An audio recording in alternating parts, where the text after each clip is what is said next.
Ano nga ba ang maganda at hindi magandang naidulot ng pananakop ng Britanya sa pamumuhay ng bawat Pilipino? Ating matutunghayan ang pamumuhay ng bawat Pilipino sa ilalim ng pamumuno ng mga Britanya. Gayon din ang kasaysayan ng pananakop nila sa atin. Nawa ay magustuhan ninyo ang hinanda namin para sa inyo.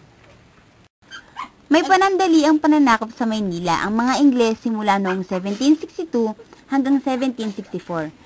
Dahil sa 7 taong digmaan ng Pransya at ng Britanya, ang bansang Espanya ay naging kalaban ng bansang Britanya nang tumiwalag ito at kumampi sa Pransya. Ang mga record, makasaysayang dokumento at ang lungsod ay winasak ng mga Hispanong paalis ng lungsod. Ang mga gamit at tahanang iyon ay mula sa mga arkibos. Kung tutuusin, ang mga Britanya ay namamahala lamang sa Maynila at Cavite. Pero ang Maynila ang kabisera at ang susi ng mga Hispano at ng Pilipinas.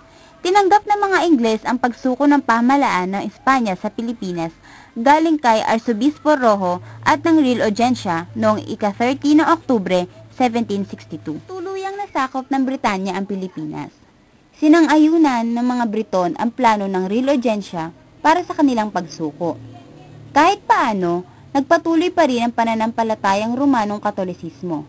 Ang mga mamayang Hispano at Pilipino ay pinayagang kumalakal sa iba't ibang dayuhan bilang British subjects. Nagpatuloy ang Pilipinas sa pamamahala ng Real Audiencia dahil sa pananakop ng Britanya at ang mga gastusin ay babayaran ng Espanya. Ang grupo ng mga rebelde sa Pampanga, sa pamumuno ni Oidor Don Simon de Anda y Salazar, ay nagpaplanong lumusob sa Maynila. Nagtatag sila ng 2 punong himpilan, isa sa Bulacan at isa naman sa Bacoor.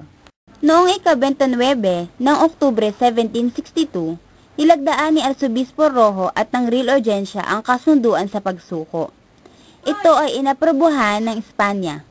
Dahil dito, pinamamahalaan muna ng Britanya ang buong Pilipinas.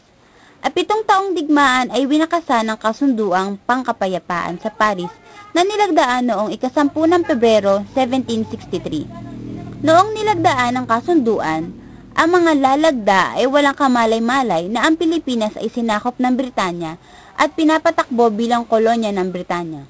Bagkus, napagpasyahan na ang mga natitirang lupain sa bansa ay ibibigay sa Espanya.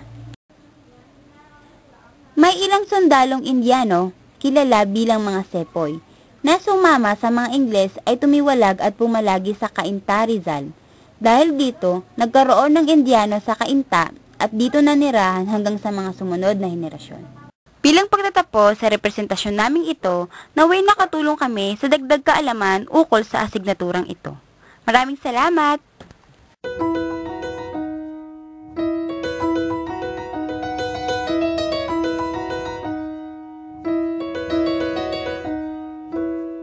Making my way downtown, walking fast, faces pass and I'm homebound.